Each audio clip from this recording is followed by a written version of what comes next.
So good afternoon everyone, मैं Aditya Srivastava wellness coach आपके साथ एक नई वीडियो लेकर आया हूँ जहाँ पर कल हमने समझा था कि कैलोरी मैनेजमेंट के साथ साथ व्हाट इज़ कैलोरी, है ना, कैलोरीज क्या होती है, कौन कौन से सोर्स से हमको कैलोरीज मिलती है। तो मैंने आपको बताया था कि हर खाने पीने की चीज़ जो भी आप इंटेक करते हैं उसमें कैलोरीज होती है ना। आपके बॉडी के कैलोरी को डाइजेस्ट करने की एक सीमित कैपेसिटी होती है। अगर उससे अत्यधिक खाते हैं आप तो वो आपके बॉडी में स्टोर होने लगता है, उससे कम खाते हैं तो बॉडी आपके जमा हुई कैलोरीज को यूटिलाइज करना शुरू कर देती है। अब हम देखते हैं कि खाने पीने के जो सोर्स हैं, हर एक चीज़ में कुछ ना कुछ कैलोरीज होती ही हैं जो हमारे बॉडी में जाके यूटिलाइज होती हैं। जैसे खाने पीने की हम बात करें तो हमको जो एक नॉर्मल भोजन हमको जितना करना चाहिए उसको अलग अलग पार्ट में डिवाइड करना चाहिए। जैसे रोटी है, रोटी का कैलोरीज अलग होता है। प्लेन रोटी है उसका कैलोरी अलग है, अगर उसमें घी लगा देंगे तो उसका कैलोरी अलग हो जाएगा।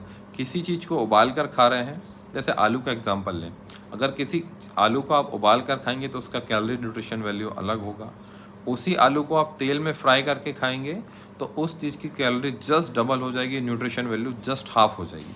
कई बार हम इतना उसको फ्राई कर देते हैं तेल में कि उसकी कैलोरी वैल्यू जो है बिल्कुल जस्ट डबल ट्रिपल हो जाती है और न्यूट्रिशन वैल्यू बिल्कुल ज़ीरो हो जाती है।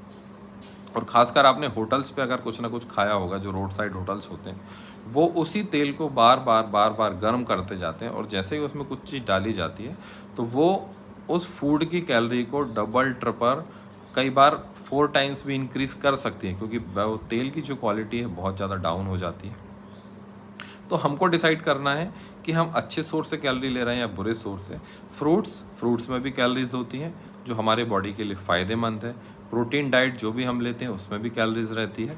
जो अगर हम प्रोटीन डाइट लेते हैं तो प्रोटीन डाइट लेने से क्या फ़ायदा होता है कि हमारे शरीर में हमारा फुलनेस आती है, पेट भरता है और कम कैलोरीज हमारे बॉडी में इंटेक होती है। अगर एग्जांपल के लिए हम बात करें, अगर हम एक प्लेट भर के सैलेड खाते हैं, है ना, इतना प्लेट अगर हम सैलेड खाते हैं तो अप्रॉक्स उसमें 200 प्लस कैलोरीज के लगभग होगा, है ना, जिसको खा के हमारा पेट फुल हो जाएगा। वहीं पर अगर हम 1 से 2 गुलाब जामुन खाते हैं तो गुलाब जामुन के खाने के बाद हमारा पेट तो फुल नहीं होगा, लेकिन हमारे शरीर में सलाद जितनी कैलोरीज आके स्टोर हो जाएंगे। अब चूंकि हमने सलाद खाई है तो हमको विटामिन, मिनरल्स, फाइबर, बहुत सारी चीज़ें आपको मिलेंगी जिससे आपका पेट भी भरेगा और ईजी टू डाइजेस्ट है ना, वो चीज़ ईजी टू डाइजेस्ट है।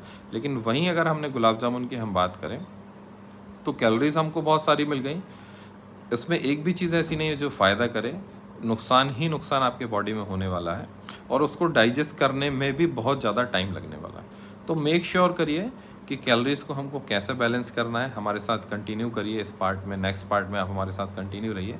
वहाँ पर हम कौन कौन से खाने में कितनी कितनी कैलोरीज होती हैं उनकी एक सामान्य जानकारी लेंगे। और आप बेहतर सीखना चाहते हैं, सारी चीज़ों को जानना चाहते हैं तो हमारी जो कम्युनिटीज़ रन हो रही हैं, अगर आप लोकल से हैं, भोपाल से हैं, तो आप फिजिकल कम्युनिटी में हमारा पार्ट बन सकते हैं। अगर आप शहर के बाहर से हैं, भोपाल के बाहर से हैं या भोपाल में भी दूर रहते हैं या किसी भी शहर में आप हों, आप हमारी कम्युनिटी का पार्ट बन सकते हैं। 3 डेज़ के लिए हम सभी को इनवाइट करते हैं कि आप आइए, देखिए, समझिए कि फ़िटनेस कॉन्सेप्ट एक्चुअल में है क्या।